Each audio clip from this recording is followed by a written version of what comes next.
Bonjour Monsieur Abbé. Bonjour. Vous terminez donc une série de 4 livres avec Prier un automne avec les saints au jour le jour, qui vient compléter les 3 saisons que vous aviez déjà faites. Tout à fait. Pour chaque saison, vous avez choisi un saint par jour. Oui. Comment avez-vous sélectionné ces saints? Eh bien, en fait, tout d'abord, j'ai regardé quel était le saint qui était fêté dans le missel liturgique de 1962.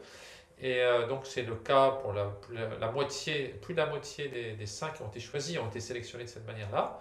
Et puis après, mon but, c'était de faire en sorte qu'il y ait le maximum de variété dans les saints, donc variété par l'époque où ils ont vécu, variété de la manière dont ils sont aussi pour les motifs pour lesquels ils ont été canonisés, ensuite des pays, donc aussi variété dans les pays, et donc ou aussi dans le mode de vie, donc certains sont sortis dans le monde, d'autres ont été religieux de différents ordres, et donc voilà, mon but c'était de faire en sorte qu'il y ait une variété la plus grande que possible.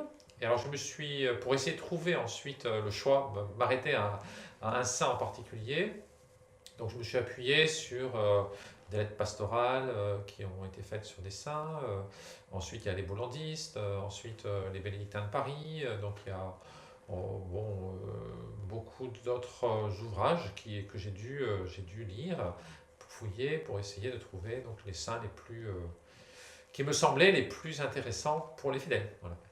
Donc une double page à peu près par saint. Quelle progression avez-vous choisi pour présenter ces saints?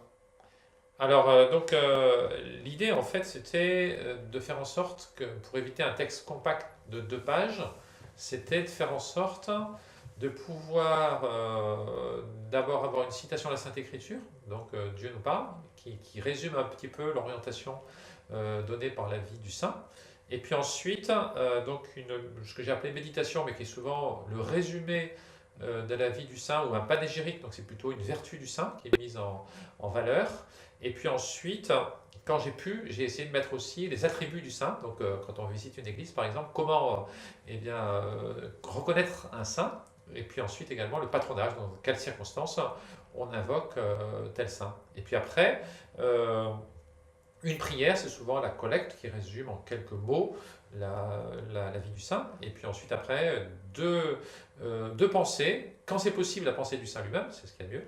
Et puis après, 3 résolutions. Parce que mon but, c'était de faire en sorte que les fidèles qui vont lire ce livret puissent avoir ensuite une orientation pour la journée. Donc, ce sont des choses très simples en général, mais après, bon, j'ai mis 3 résolutions, ça veut dire qu'il faut suivre les 3, mais j'espère que sur les 3, les fidèles pourront choisir l'une ou l'autre pour la journée. Voilà. En travaillant sur tous les saints qui ont constitué donc vos 4 livres, Ouais. vous en avez peut-être rencontré un qui vous a particulièrement marqué? Alors disons, pour le dernier, là, si vous me demandiez quel saint j'aurais choisi, pour chaque livret, j'aurais peut-être mon préféré. Mais là, je dirais, naturellement, je dirais Sainte Thérèse de l'Enfant Jésus. Voilà, parce que elle a vécu en France, elle a vécu au 19e siècle, donc elle est quand même relativement proche. Et puis surtout, elle nous montre que la sainteté n'est pas quelque chose qui semblerait inaccessible. Bon, c'est vrai que ça reste difficile d'arriver à la sainteté, mais malgré tout, elle montre que la sainteté ne va pas consister forcément à faire des choses héroïques, comme c'est le cas de martyrs par exemple, mais elle nous montre que c'est la fidélité en fait à Dieu dans les petites choses. Et donc, quel que soit notre état de vie, quel que soit notre âge, quel que soit notre passé, en essayant de vivre au quotidien, de prouver au bon Dieu qu'on l'aime, puisque Dieu est charité et veut qu'on devienne charité. Donc la sainteté, c'est finalement devenir charité. Elle va nous montrer que dans les toutes petites choses au quotidien, Dieu est Père, un Père qui nous aime, mais il faut essayer de lui prouver notre amour. Et donc c'est ce qui me plaît beaucoup en elle.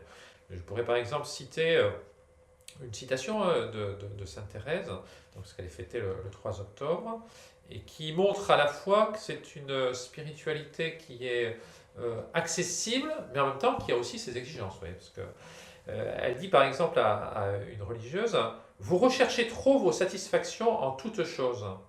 Et pourtant, savez-vous, quand vous trouverez le bonheur, c'est quand vous ne le chercherez plus.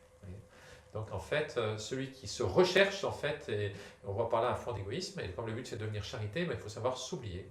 Et le secret du bonheur, c'est justement de vivre, de sortir de soi-même pour se tourner vers Dieu et se tourner vers les âmes, mais par amour de Dieu. Merci beaucoup, monsieur Abbé. Voilà, je vous en prie.